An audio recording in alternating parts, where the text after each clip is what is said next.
Hello everyone, and welcome back to the Birdwatchers Guide to Insects. Last time we talked about what makes an insect, as well as looked at some basic taxonomy. Today we're going to look at order, which is a rung down from class.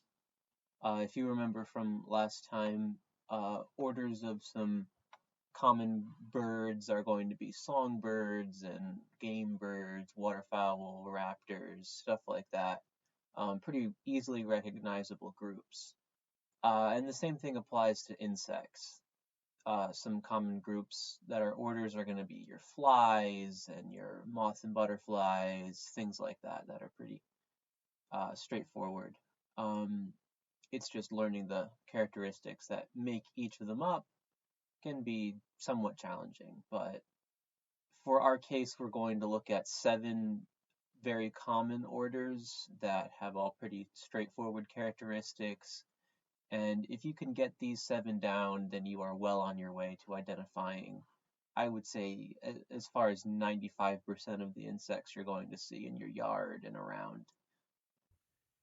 These 7 orders are going to be your Hemiptera, which is true bugs, your Diptera, which are flies, Coleoptera, which is the beetles. Not that one, the beetles. Your Lepidoptera, which is butterflies and moths. Your Odonata, which is damselflies and dragonflies. Orthoptera, your crickets, katydids, that sort of thing. And your Hymenoptera, which is wasps and bees and ants and sawflies and things like that. Again, if you can learn these, you are well on your way to learning the insects of your yard and your general area. And really the biggest thing about learning orders is that it sends you to the right place in your field guide. Most field guides are organized by order, and knowing them makes it a whole heck of a lot easier to identify things, even using a book. Okay, so let's get started. We can apply the same checklist strategy that we use to identify class, looking at the 3 body segments, 6 legs, compound eyes, antenna, and hard exoskeleton. To identify further down into order, all we have to do is add another characteristic or two to the list. So let's get started looking at Hemiptera. Hemiptera are our true bugs. From now on, these are the only things I want you to refer to as bugs, or all the other entomologists will yell at you. They are very touchy about this one. So the first thing we do when hearing a scientific name is to dissect the word. Hemi means half, and ptera means wing. So hemi is like, think about a hemisphere, and ptera like a pterodactyl. The name half-winged refers to one of the characteristics that some hemipterans share. On some, half of their wing is a hardened covering and the other half is normal. This is known as a hemielytra. So hemi being half and elytra referring to the name for the hardened wing. Scientific names for things might sound complicated, but if you break them down, they're actually pretty descriptive and helpful. So the other characteristic for hemipterans that unites them is piercing sucking mouthparts. So all hemipterans have piercing sucking mouthparts. Some of them have a hemielytra. So essentially what that means is if you see an insect with a hemielytra, they are a hemipteran. And if you see an insect with piercing sucking mouthparts that doesn't have the other characteristics, like a mosquito, right, is not a hemipteran, they are a fly. And the reason for that is because they possess a characteristic that only flies have. So let's take a closer look at these characteristics. You can see the hemielytra on the back of this stink bug, very clearly showing the membranous wing in the back there, and then it kind of turns into a hardened wing as you go further towards the head. And you can very clearly see these piercing, sucking mouth parts that he has as he is unfortunately taking care of this caterpillar. So moving on to Diptera. Diptera are the flies. This one's pretty straightforward. Die is going to be 2, and Terra is wing. Their unifying characteristic is that they have 2 wings, rather than the 4 most other insects possess, or really, in our case, all, we'll say. I believe there are some exceptions to this rule, but they are very few. So instead of having 4 wings, they have these little things called halteres. You will be able to see them in these next photos that I've blown up a little bit here, right? So you can see 2 wings, and then underneath them there are these little things that are the halteres. Um, Finding these on flies is not always easy. Sometimes they're not very visible, but a lot of the time you can see them. Here you have another little set down there. Um, these ones are also pretty obvious. You can see them. But these ones, if you see this creature, you might think that it might be a bee or a wasp or something, but that's just because we're conditioned to look at colors, right, rather than body form. So if you look at this, you will see that it only has 2 wings, and it does have halteres. That's what those little white circles are down at the bottom there. But really, if something has 2 wings instead of 4, it has to be a fly. Coleoptera, the beetles. This is the largest order of described species, period. In fact, about 1 in every 4 species of animal is a beetle. With such a rich diversity, it's impossible to not find at least one that you like. So breaking down that word again, cole is sheathed, and again, ptera is wing. So they are sheathed wings. This describes their common characteristic of having a hardened wing, or an elytra. You can see on this ladybug here the hardened wing on the top and the membranous wing on the bottom. These tend to meet in the middle in a straight line, and that gives most beetles a pretty characteristic look. You can see on all of these beetles here, they all have that straight line and a very hard looking body. So our Odonata are the dragonflies and damselflies. You might not know damselflies, but I'm sure you all know dragonflies. Damselflies are those smaller looking dragonflies that have their wings down their body on the left side there, and dragonflies, of course, on the right with their big flat wings. Breaking down that name, Odonata comes from the word for teeth, so that's dont is teeth. So if you ever heard of orthodontist, right? The dont part of that means teeth. Um, their characteristic is actually fairly interesting. They do have very large teeth, as you can see in this guy chowing down on something. But their main characteristic that you can really pay attention to is that they have pretty primitive flight and wings. They can't hide their wings like most insects can. They have them pretty much just out in the open. And don't let that fool you. They might have very primitive flight. Actually, they beat their wings fairly slowly in comparison to a lot of other insects. But they are very quick. Don't let primitive make you think inefficient or worse, right? Just because something's primitive doesn't mean that it's worse than the more, I guess, modern flight patterns of insects, right? The reason they're still primitive is because it works, right? It is something that has been unchanged because it hasn't needed to change. They're just that good at it. They also have a pretty odd head.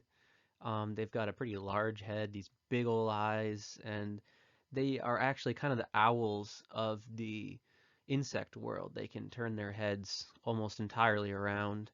And if you've ever pinned a dragonfly, you will know that head comes off pretty easily. It's just on a little swivel.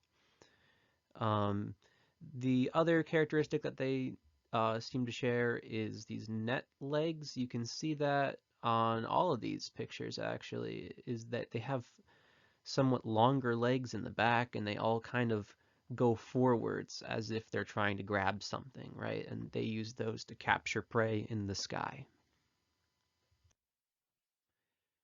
Orthoptera are the crickets, katydids, and grasshoppers. Very charismatic and recognizable group. Ortho means straight. So there's our orthodontist, right? Ortho being straight, dont being teeth, as we learned in the last group. So there you go, straight teeth. And of course, we've got ptera meaning wing. So their characteristics are those jumping legs that we know so well, right? The all of them, the crickets, katydids, grasshoppers, even some of the weird ones like the camel crickets, cave crickets, mole crickets, things like that. They all have those large legs in the back that they use for jumping. Now, saltatorial I have on there as well. And saltatorial is just a fancy way of saying jumping, right? I just wanted to put that word out there so that you would all at least have heard it before. Like a kangaroo or a rabbit, right? Those are saltatorial legs. Lepidoptera is one of my favorite orders, the butterflies and moths.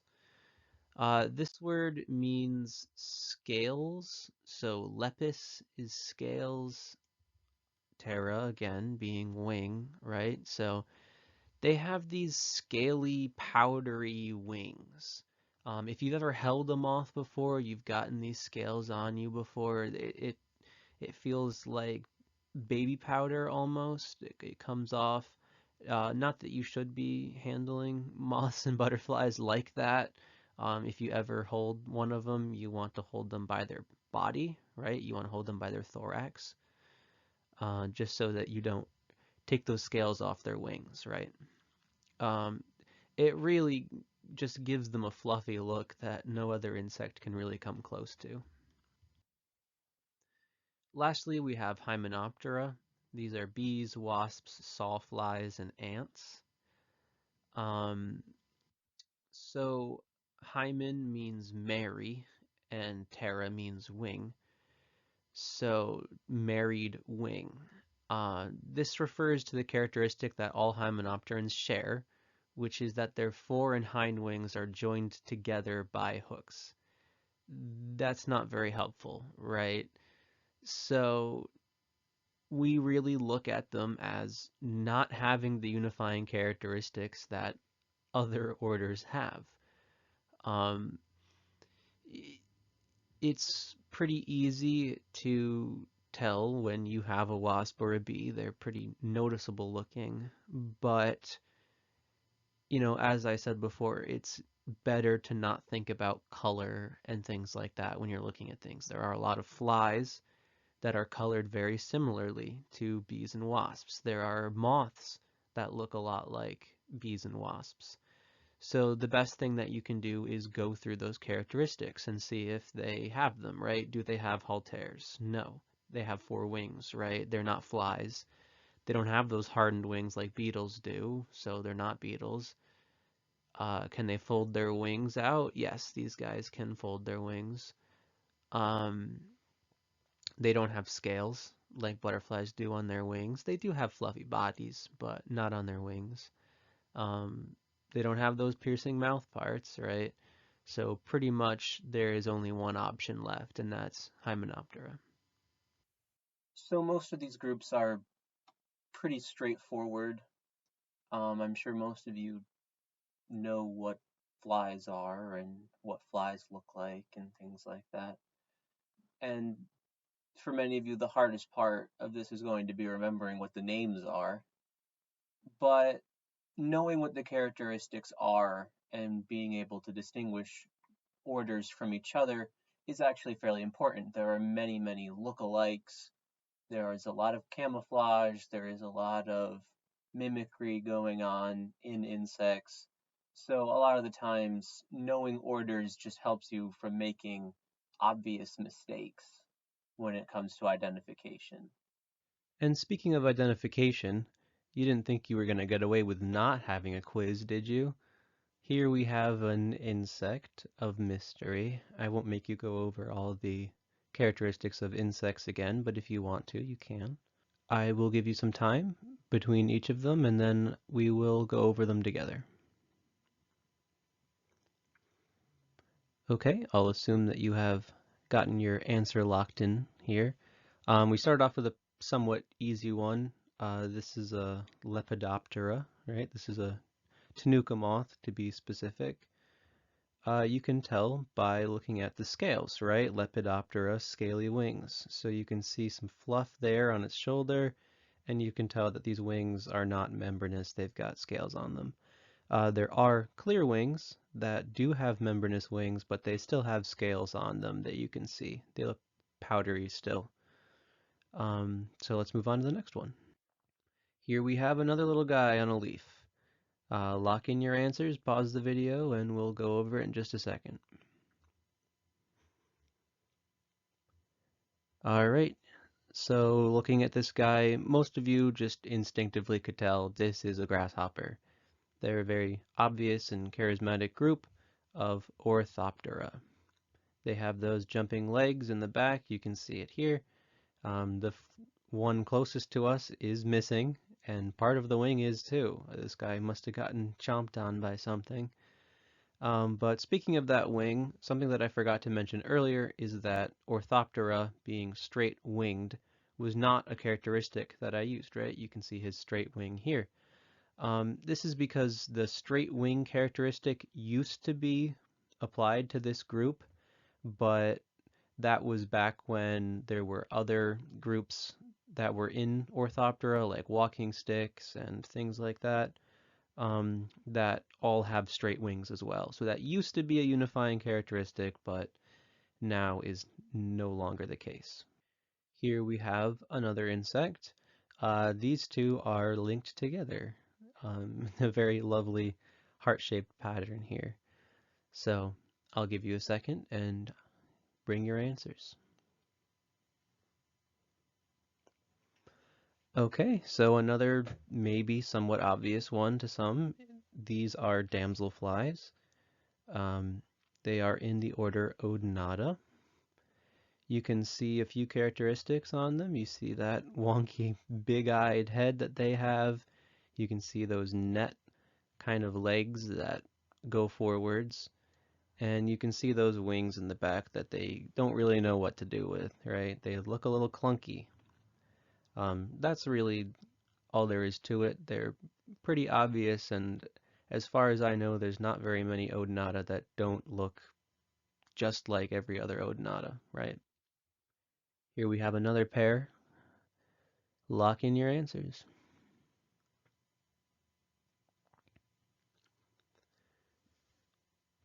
All right, let's go over it. You can tell that these are mating, right? There are two insects here. Um, the one on the back, you can see very clearly the hemielytra.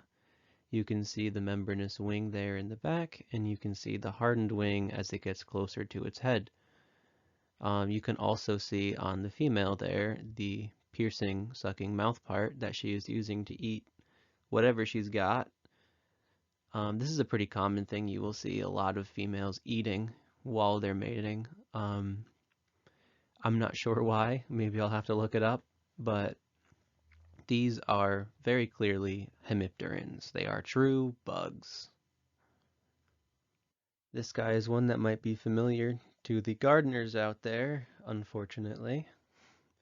Lock in your answers.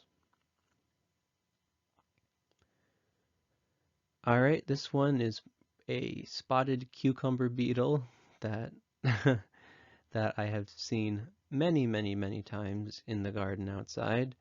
They are a beetle, as the name suggests. They have those hard coverings called elytra, and they meet down the middle just like that, giving it that pretty characteristic shape that most beetles have.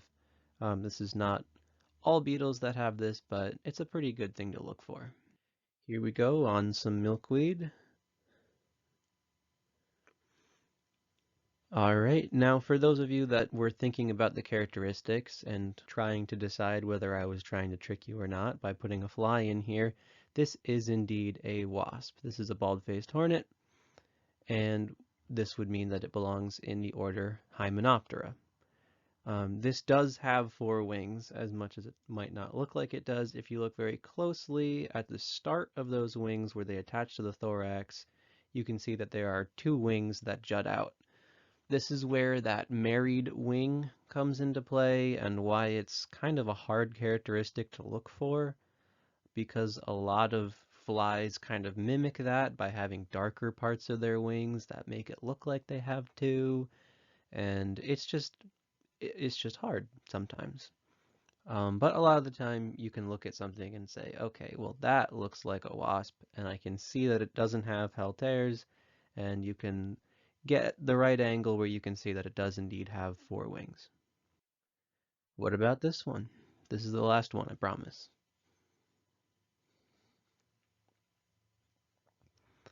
All right, you got me. This one is a fly this time. You can see those big wings, right? There's two of them. There's no tricks here. There's no other wings hidden underneath them, but you can see underneath them that little haltere there. You can see one on either side. Thank you all for joining me. It is truly a pleasure to be able to introduce you all to the world of insects that I've come to love. And if you have any questions, please leave them in the comments. And thank you again. Next video, I will be talking about some of the common families that are in these orders. I look forward to seeing you there.